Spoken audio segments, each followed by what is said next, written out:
శ్రీ గురుభ్యో నమః. హరి ఓం. శ్రీమద్ రామాయణం సుందరాకాండ మొదటి సర్గ.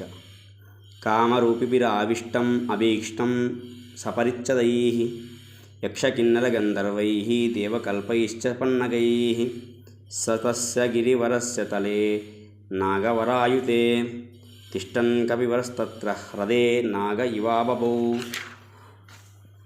స సూర్యాయ మహేంద్రాయ పవనాయ స్వయంభువే భూతేభ్యశ్చంజలిం కృత్వా చకార గమనే మతిం అంజలిం ప్రాంగః కృత్వా పవనాయ ఆత్మయోనయే తతో హి వవృదే గంతుం దక్షిణో దక్షిణాం దిశం ప్లవంగప్రవరైర్దృష్టః ప్లవనేకతనిశ్చయః వవృదే రామవృద్ధ్యర్థం సముద్ర ఇవ పర్వసు.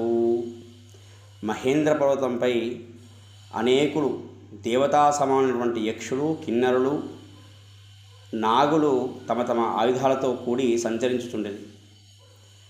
మదభరితమైనటువంటి ఏనుగులతో కూడుకున్న మహేంద్ర పర్వతంపై వృద్ధి చెందినటువంటి హనుమంతుడు జలాశయమైనటువంటి ఏనుగులాగా కనపడేది.